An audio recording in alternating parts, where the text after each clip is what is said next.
Listen carefully. Look at the person in your life who never seems shaken, the one you cannot bait, the one you cannot manipulate, the one who does not fall for the tricks that work on everyone else. Something about them feels different, but you have never been able to name it clearly. They are not colder than everyone else. They are not smarter. They are not more experienced.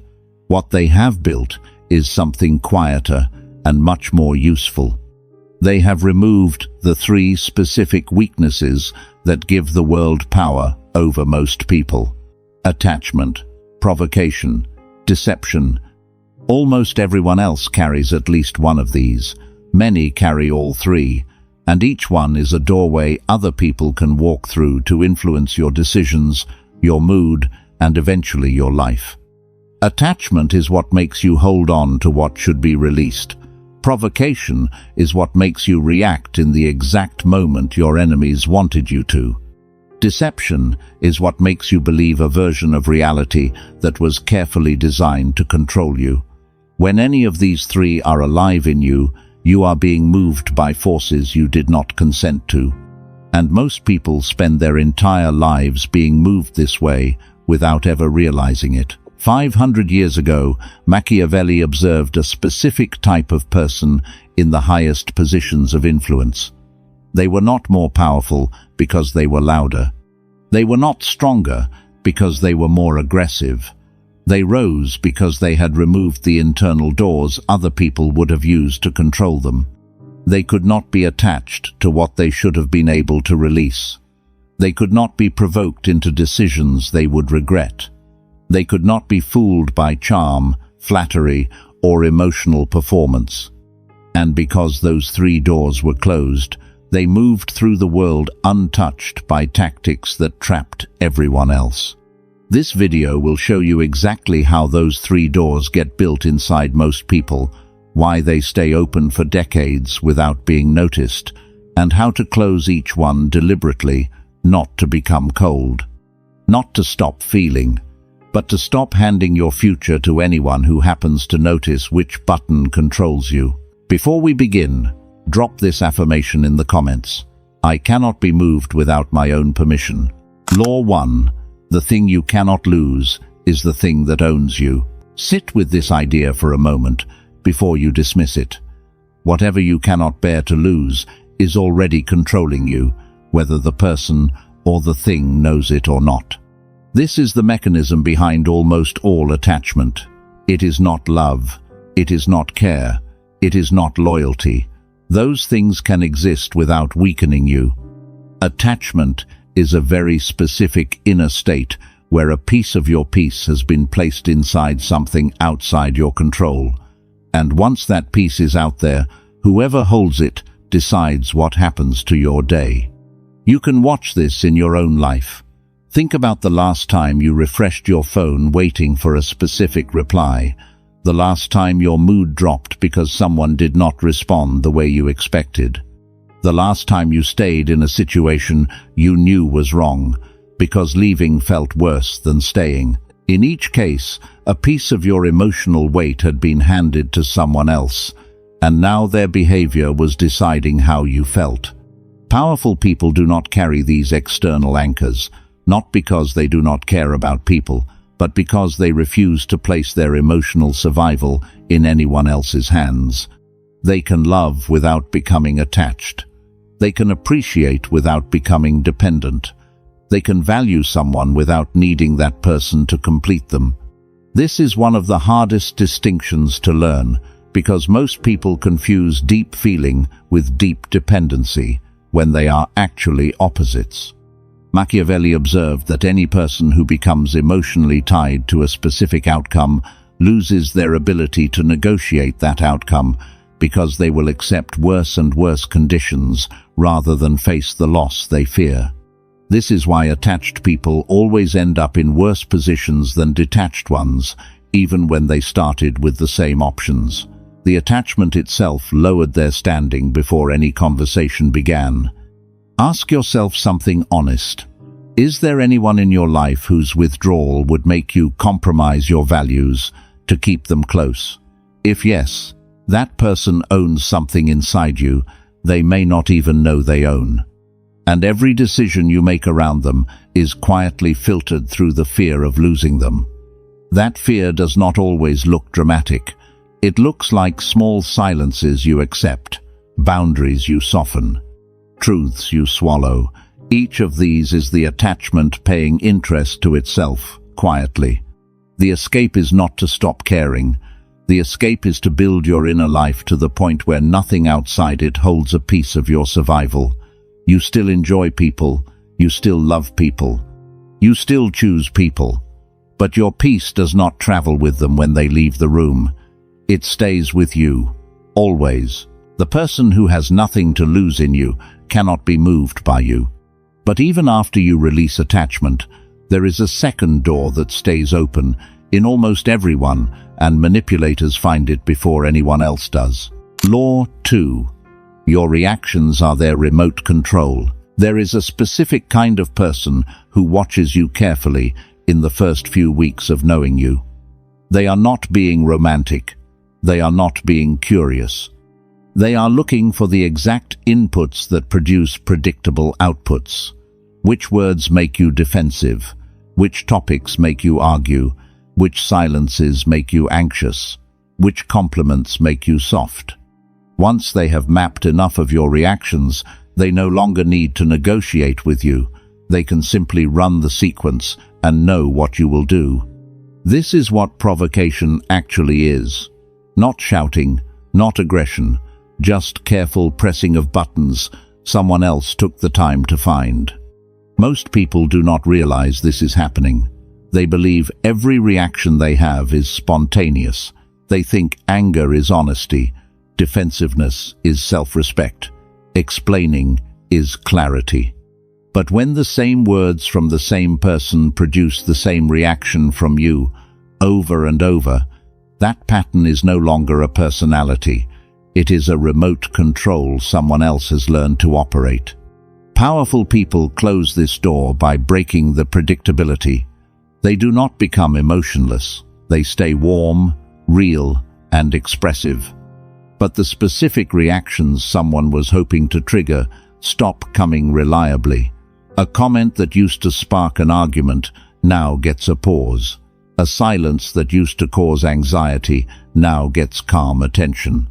A compliment that used to lower their guard now gets acknowledged without lowering anything. There is a piece of Machiavelli's insight that sits at the center of this. He noted that anyone who can be counted on to respond the same way to the same situation has essentially handed their behavior to whoever is willing to arrange those situations. The person who cannot be predicted cannot be steered. Every big emotional reaction you have in public is a lesson someone else can use. A meltdown teaches people what breaks you. A defensive spiral teaches them what threatens you. A visible attachment teaches them what to withhold. You do not have to hide your feelings. You just have to notice how much information each reaction gives and whether the person watching deserves that information. Practice a small delay when you notice a strong reaction rising. Not to suppress it, to watch it. Ask yourself, quickly, whether this reaction is genuinely yours or whether it is the one someone else was expecting. That 2-second pause changes what happens next. Sometimes you still react. Sometimes you decide not to. Either way, you are the one deciding, not the button presser. Over time, people notice you have become harder to read. They cannot bait you. They cannot rush you into decisions. They cannot use your emotions against you. Predictable people get played. Unpredictable people get respected. Law 3. What looks true is often only what looks true. Most people are not deceived by lies. They are deceived by performances. And there is a very important difference. A lie is a statement that does not match reality. It can be checked. It can be caught. It can be exposed. A performance is different. A performance uses body language, timing, tone, warmth, and shared moments to build a version of reality that feels true. It never has to make a direct claim. It just has to feel a certain way. And once it feels a certain way, most people accept it as truth without ever asking whether the feeling was engineered. This is how good manipulators work. They almost never lie directly. They simply arrange enough emotional signals that your mind fills in the rest of the story, and then you believe you concluded it on your own. The performance did the work. You just added your name to it. Powerful people escape this trap because they have trained themselves to separate two questions that most people fuse together. First, how does this feel? Second, what is actually happening? Feelings are useful signals, but they are not evidence. Something can feel true and still be false. Someone can feel loyal and still be planning to leave. A situation can feel safe and still be a setup. When you allow the feeling to answer both questions at once, you become easy to fool. Machiavelli's insight applies here directly.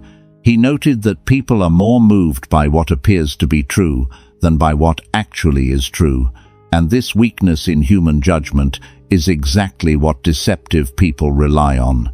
They do not have to construct reality. They only have to construct an appearance that most people will not bother to inspect. Watch how this shows up in your own life. Someone says something warm to you and your defenses drop. Someone gives you a lot of attention early and you feel they must be trustworthy. Someone shows one moment of vulnerability and you decide they are safe. Each of these is a decision made from performance, not from evidence. And once the decision is made, you begin ignoring the small signs that would have contradicted it, because contradicting yourself feels worse than getting it wrong. The escape is a habit as much as a mindset. Before you fully accept anyone's version of themselves, look for the pattern their behavior actually creates over time, not what they say, not what they seem to be. What they consistently do when the performance is not running, that pattern is the truth. There is a specific question that closes this door faster than anything else. When someone makes you feel a strong emotion quickly, ask yourself where that emotion came from. Did they earn it through a long pattern of behavior, or did they trigger it with a few well-placed signals? If the emotion arrived faster than the evidence, the emotion is not really yours. It is theirs, planted in you, waiting for you to act on it. Reality has a rhythm. Performance has a script. Learn to hear the difference. Law 4. Never let urgency decide for you.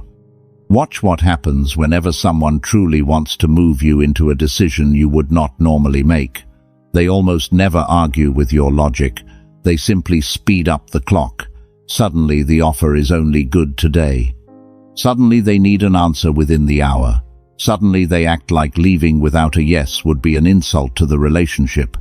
The pressure is not on the decision itself. The pressure is on the time you have to make it.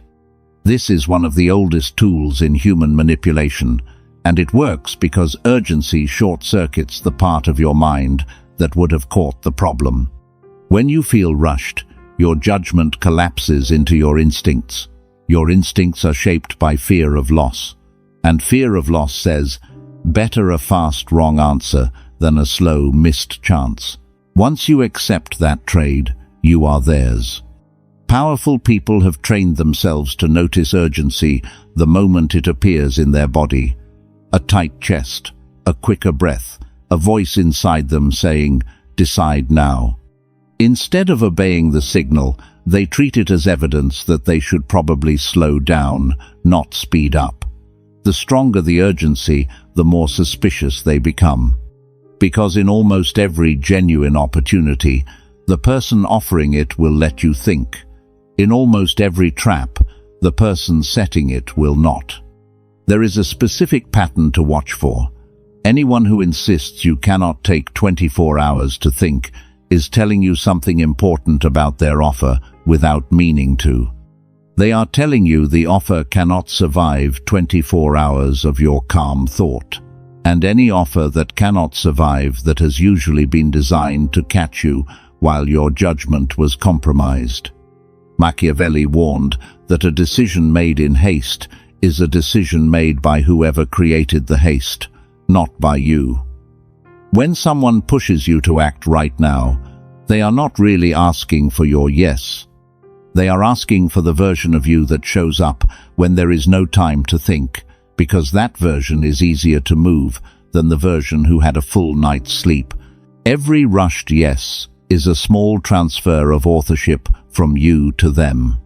You will notice this pattern in negotiations, in relationships, in family pressure, and in every sales interaction you have ever had. The mechanism is always the same. Squeeze the time, and the target loses the ability to see clearly. Give the time, and the target sees everything. Manipulators know this instinctively.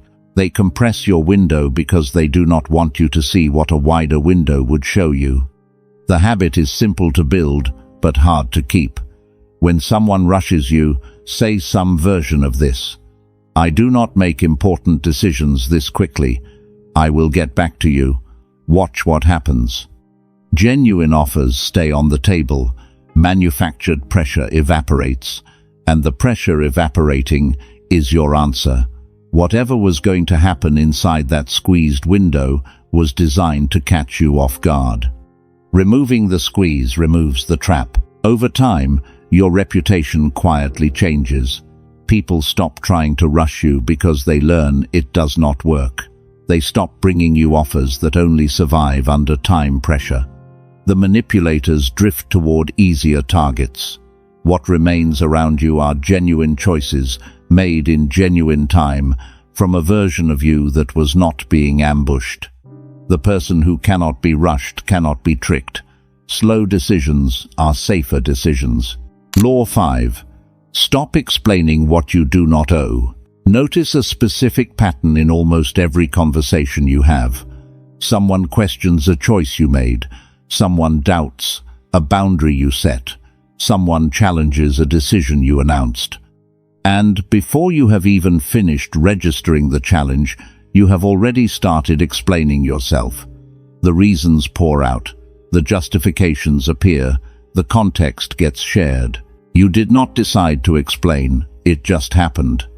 That reflex is one of the most quietly expensive habits a person can carry, because every unnecessary explanation you give does three things at once. It signals that you feel the need to defend the choice. It hands the other person the information they will use to argue with the choice, and it silently confirms that their judgment matters enough to be answered. All three of those weaken your position, no matter how carefully you word the explanation itself. Powerful people have trained themselves to recognize which questions deserve answers and which questions were designed to pull answers out of them. A genuine question comes from someone who wants to understand you. A tactical question comes from someone who wants to argue with you.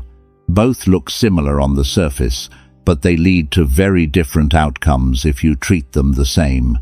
Answering a tactical question as if it were a genuine one is how most people quietly lose ground in almost every important negotiation of their life. There is a piece of Machiavelli's wisdom that sits at the center of this. He observed that anyone who feels compelled to explain themselves has already accepted the other person's authority to judge, and once that authority has been accepted, the outcome of the conversation is already tilted before the words even begin. This is why powerful people often answer questions with silence or with a simple statement that does not open a debate. They are not being rude. They are refusing to hand authority to someone who did not earn it. You will feel the pull to explain everywhere. When someone asks why you are not going to their event, when someone questions why you charged what you charged, when someone challenges why you left when you did, when someone doubts why you said no, in each case, your instinct will scream to give the reasons. That scream is not a sign that reasons are needed. It is a sign that a piece of you still feels obligated to justify yourself to people who never earned that access.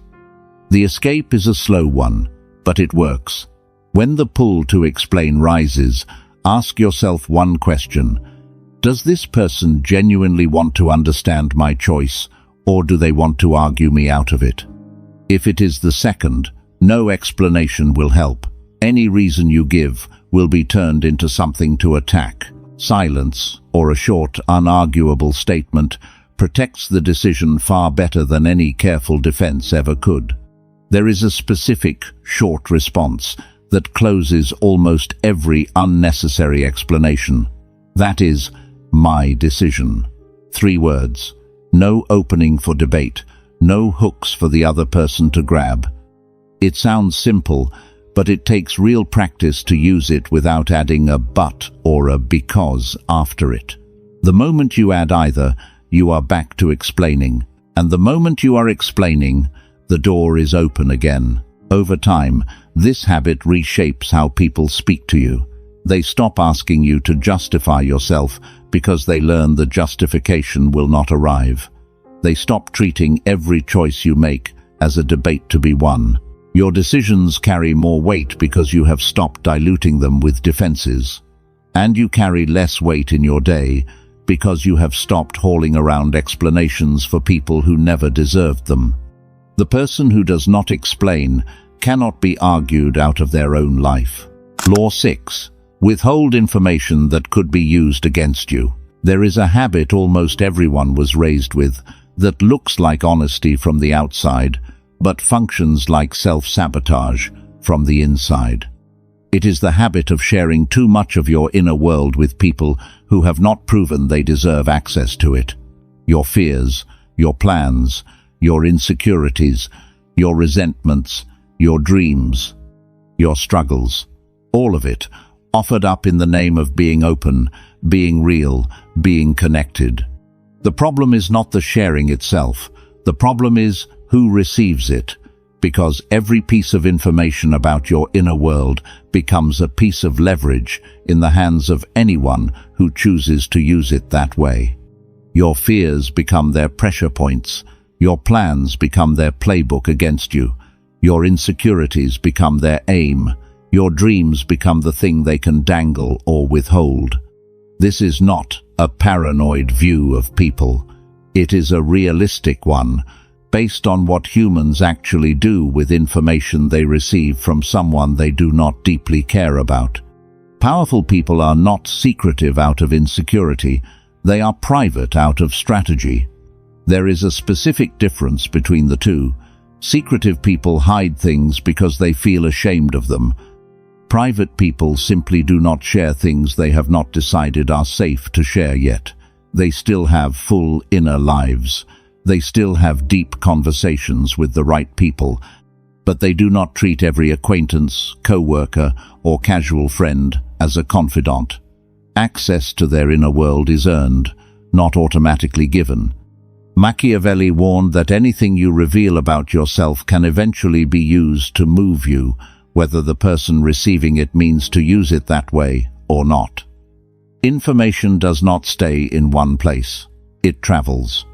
It reappears at the worst possible moment. It is remembered when it hurts most to remember. The version of you at your most open in a private moment can quietly become the version of you that gets used against you 6 months later in a public one. The specific rule that closes this door is simple. Ask yourself before you share something important, does this person have a track record of protecting what I have already told them, not just intending to, actually protecting it, not gossiping, not weaponizing it in later arguments, not casually mentioning it to others? If they have not been tested with smaller pieces of information yet, they have not earned larger ones. Trust is built in layers. Skipping the layers is how most people learn painful lessons about who deserved access and who did not. Watch what happens when you begin practicing this. You will feel a strange resistance. Your instinct will keep pushing you to share, to explain, to open up. That instinct was trained by years of being told that openness is the same as honesty. It is not. Honesty is telling the truth to people who have earned it. Openness with the wrong audience is not honesty. It is just carelessness with your own inner life. There is a specific practice that helps here. Before speaking about anything personal, pause for a single second and ask, does this person need this information? If the answer is no, keep it. Not because you are hiding, because you are protecting a piece of your own power. That power is real. The people who understand this quietly build lives that cannot be turned against them, while the oversharers around them get quietly used by everyone paying attention. The parts of you no one else knows about are the parts no one else can use. And there is one last door, the deepest one, the one that decides whether all 6 previous laws will actually hold under real pressure. Law 7. Your center must be built inside you. Every door we have talked about so far, attachment, provocation, deception, urgency, over-explanation, oversharing, closes only when there is something inside you strong enough to close it. That something is what most people never build. It is your center. And without a center, every other law in this video will collapse the moment life applies real pressure. Your center is the part of you that stays the same whether people like you or not, whether life is going well or poorly, whether the people around you are validating you or ignoring you. Most people do not have a real center. They have a borrowed one. It is built out of other people's approval, current circumstances, and the shape of their day. When the approval leaves, the circumstances shift, or the day goes bad, their entire sense of self shakes. This is why the same person can feel powerful on Monday and completely lost on Wednesday. The center was never really theirs. Powerful people build their center from the inside out. It is built from values they chose deliberately, standards they hold whether anyone is watching or not, habits they follow when no one would notice if they skipped, truths about themselves they have decided are true, without needing anyone else to confirm them. This kind of center is quiet, but it is unshakable. Because nothing external built it, nothing external can dismantle it.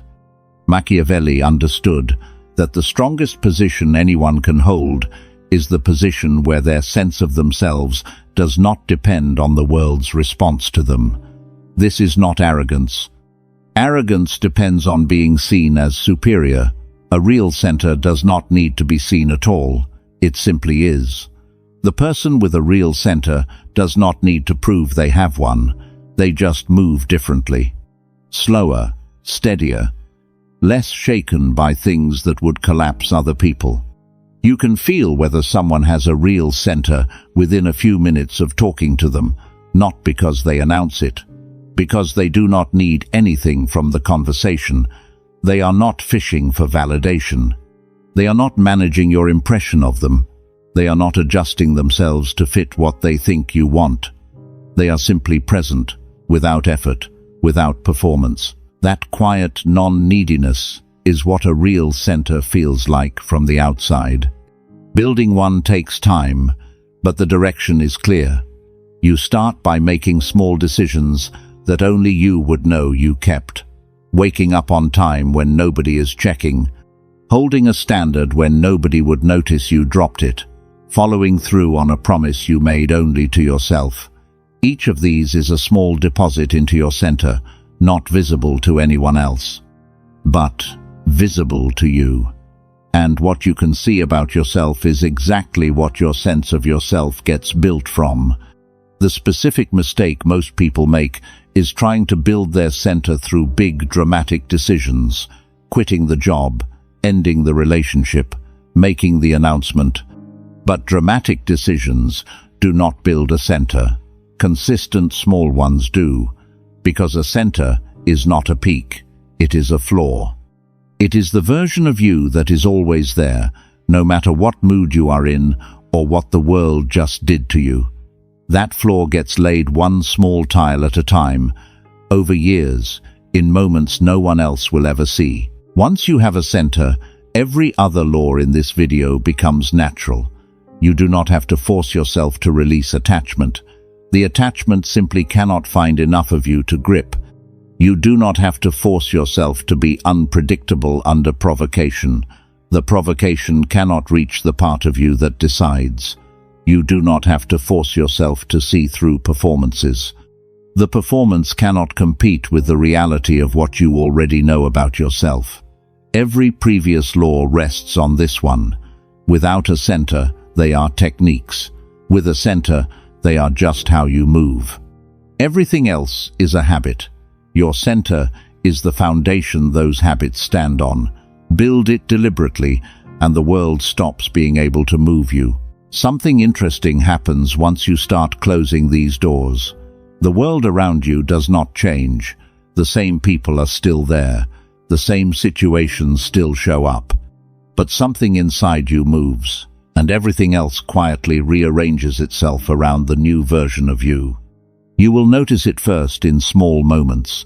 A comment that used to sit in your head for hours barely reaches you. A silence that used to feel unbearable now feels like nothing. Someone tries to rush you, and instead of feeling pressure, you feel curiosity about why they are rushing. These are not personality changes. They are the doors closing one by one in real time. There will also be a strange loss you were not warned about. Some people will drift away as you become harder to move, not because you became unkind, because they were quietly relying on your predictability, your attachment, or your explanations to keep the relationship the way it was. Let them go. What remains around you will be people who did not need any of those doors open to value you. The person you admired at the start of this video, the one who never seems shaken, is not carrying anything you cannot also carry. They started where you are now. They closed one door, then another, and eventually, the version of them that could not be moved simply became who they were. Now, before you go, drop this final affirmation in the comments.